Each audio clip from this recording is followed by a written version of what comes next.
කොහොමද ඔයාලට අද කවුරුත් කන්න ආස රසමරස තෝසේ එකක් තමයි හදන්න යන්නේ. අපි බලමු මේකට මොනවද ඕන වෙන්නේ කියලා. මේ තියෙන්නේ නාඩු සහල් මම කොටාගෙන එකතු කරගන්නේ. මේ තියෙන්නේ උඳු ටික අපි හොඳින් බෙන්ඩර් කරගන්න ඕන. මේ පොල් වතුරෙන් තමයි මම මේක බෙන්ඩර් කරගන්නේ. ඔයාලා පොල් වතුර ටික එකතු කරගෙන තියාගන්න. මං ඊයේ රෑ පොල් වතුර ටික තමයි මේ අද එකතු කරගන්නේ.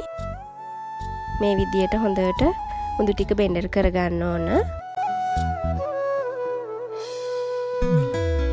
අපි මේ තෝසෙකට yeast, baking soda, baking powder මුකුත්ම දාන්නේ නැහැ අද.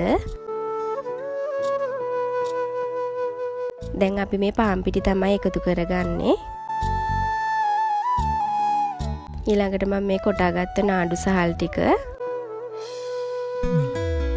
මං කෝප් එකමාරක් විතර එකතු කරගන්නවා.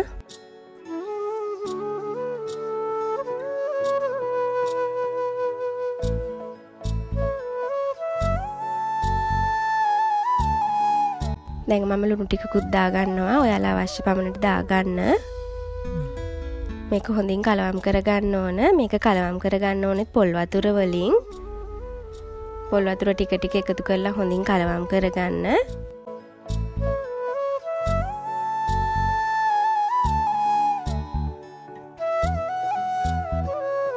අපි මේක ගොඩාක් දියාරුවට ගන්න එපා. තෝසෙකේ ප්‍රමාණයට උකුවට හදා ගන්න ඕන.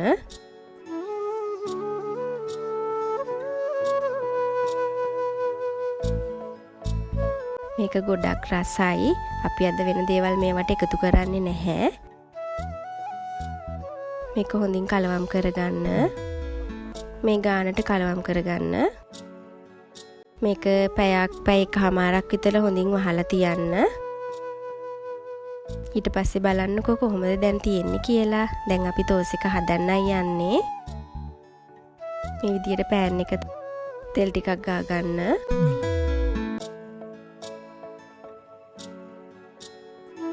අපි දැන් තෝසෙක හදමු.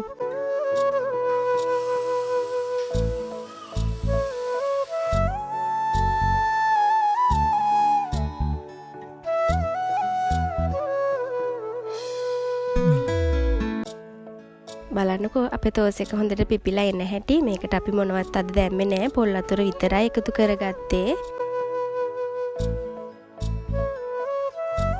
හොඳට දෙපැත්ත හොඳින් පුච්ච ගන්න. මේක ඇත්තටම ගොඩක් රසයි.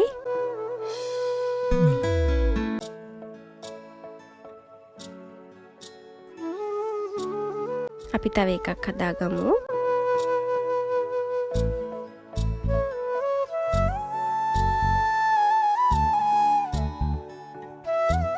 ඔයාලා මගේ මේ වීඩියෝ එක බලන ගමන් මගේ channel එක subscribe කරන් යන්න.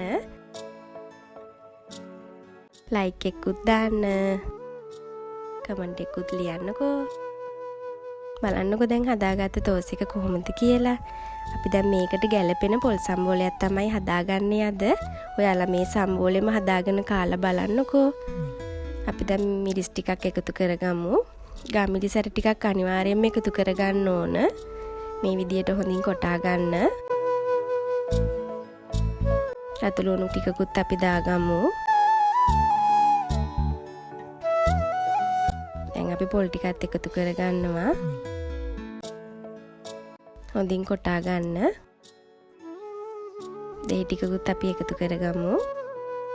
මේ සම්බෝලේ ගොඩක් රසයි. මේ තෝසෙකට මේ සම්බෝලෙම හදලා ඔයාලා කාලා බලන්නකෝ. ගොඩක් රසයි.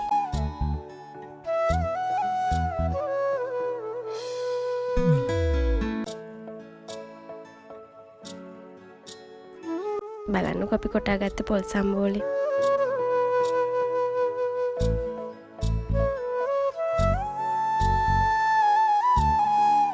ඔයාලත් මේ විදියට හදලා බලන්නකෝ.